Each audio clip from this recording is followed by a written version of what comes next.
Assalamualaikum warahmatullahi wabarakatuh. Nama saya Muhammad Hilmi Artika Wijaya dari kelas 12 MIPA 7. Absen saya 19. Di sini saya akan menjelaskan sistem organ pencernaan makanan. Terutama yang pertama-tama, sistem organ pencernaan makanan itu berarti sistem yang digunakan untuk menghancurkan makanan di dalam tubuh. Nah, jadi urutannya itu antara lain adalah mulut, lalu menuju ke lidah atau lidah dan gigi, terus menuju ke faring yang berada di tenggorokan, lalu menuju esofagus, terus menuju lambung, terus menuju usus halus, usus besar, dan rektum serta anus. Nah, jadi pertama-tama, seperti ini. Ini mulut. Ya, mulut itu memiliki beberapa rongga yaitu antara lain ada lidah dan gigi. Nah, fungsi dari lidah itu adalah meluruskan makanan yang akan masuk ke dalam tubuh atau sebagai perasa dalam makanan tersebut. Nah, untuk gigi itu untuk menghancurkan makanan. Jadi gigi itu juga memiliki tiga versi, yaitu gigi taring, gigi seri, dan gigi tunggal. Nah, terus memiliki dua model. Itu ada gigi susu, itu untuk yang anak-anak atau masih kecil, dan gigi dewasa, yang dimana gigi susu itu perbandingannya adalah 2:1:2. Jadi setiap sisi, misalnya gigi kanan atas itu 2:1:2, sini 1:2:1:2, 2:1:2, 2:1:2. Jadi totalnya itu adalah 20. Sedangkan untuk yang dewasa itu ada 3:2:1:2 dalam setiap sisi juga. Dan di dalam mulut itu juga ada kelenjar ludah yang digunakan untuk melicinkan makanan agar bisa masuk secara sempurna. Nah, selanjutnya itu akan masuk ke faring. Nah, di faring ini tuh juga ada dua model ya. Kalau yang kesini itu untuk pernafasan, kalau yang kesini untuk makanan. Nah, ini juga memiliki katup yang bernama epiglottis. Ya, yang bernama epiglottis itu fungsinya untuk misalnya kalau bernafas nanti buka, kalau tutup. Pada saat makan makanya tidak boleh bernafas agar makanan tersebut tidak masuk ke laring. Nah, lalu selanjutnya terus dari faring masuk ke esofagus. Esofagus itu atau kerongkongan, itu nanti terjadi gerakan yang namanya peristaltik. Peristaltik itu gerakan menekan atau kontraksi dan relaksasi atau melepaskan. Jadi makanan yang masuk itu nanti biar tidak diam di esofagus saja atau langsung masuk secara utuh, itu nanti dipotong-potong dulu di esofagus. Nanti setelah masuk di esofagus, itu makanan akan meluncur ke lambung. Nah, di lambung itu memiliki otot. Oh iya, sebelumnya Nah, di lambung itu memiliki otot dan asam HCl yang mampu menghancurkan makanan. Dan fungsi lambung sendiri itu juga sebagai perangsang getah lambung, perangsang getah lambung, dan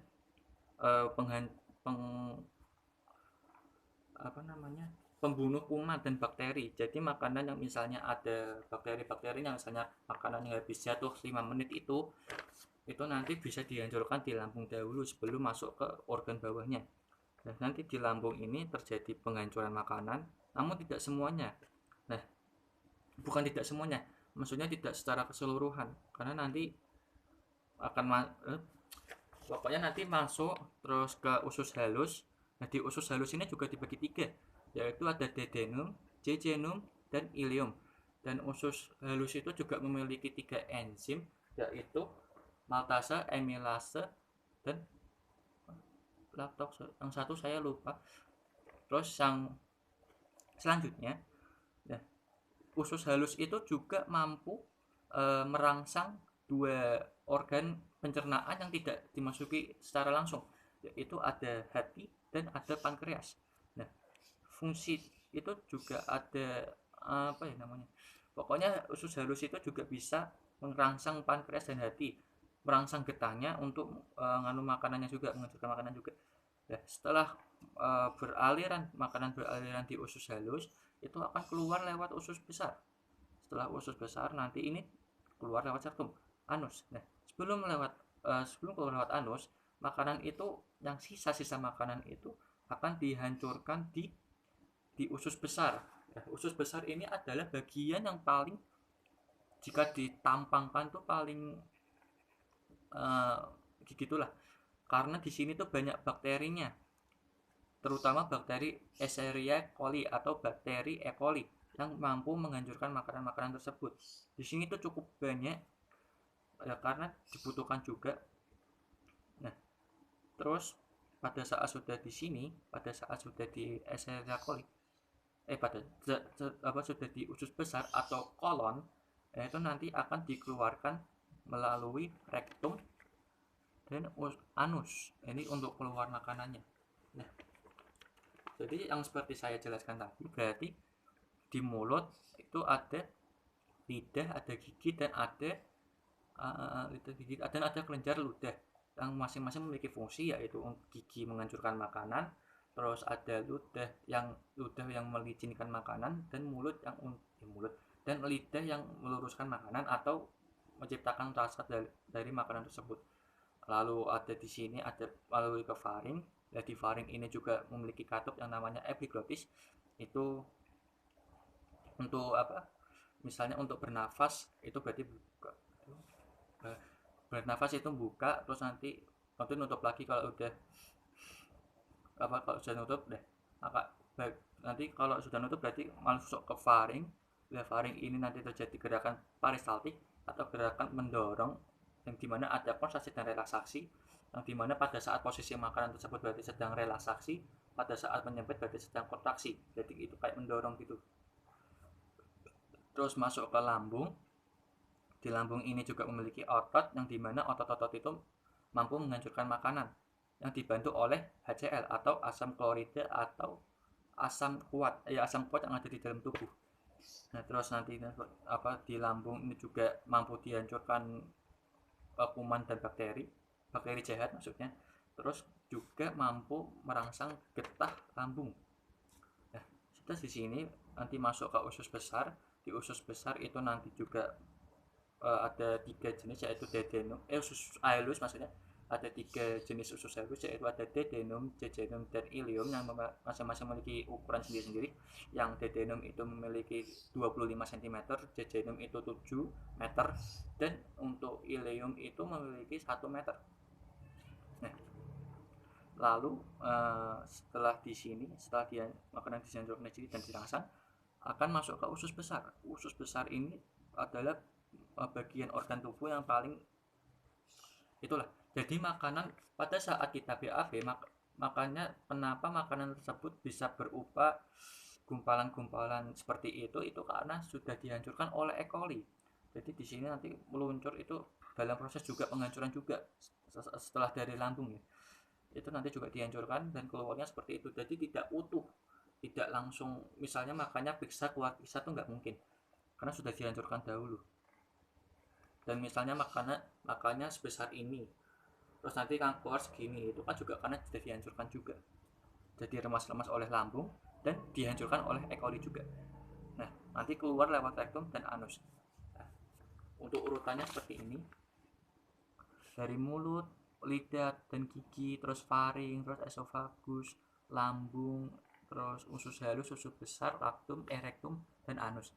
Untuk penyakitnya sendiri itu memiliki banyak penyakit, karena seperti diketahui organ pencernaan makanan itu kan yang paling sering dimasukkan makanan, dan makanan yang kita makan itu juga mampu mempengaruhi dari penyakit tersebut.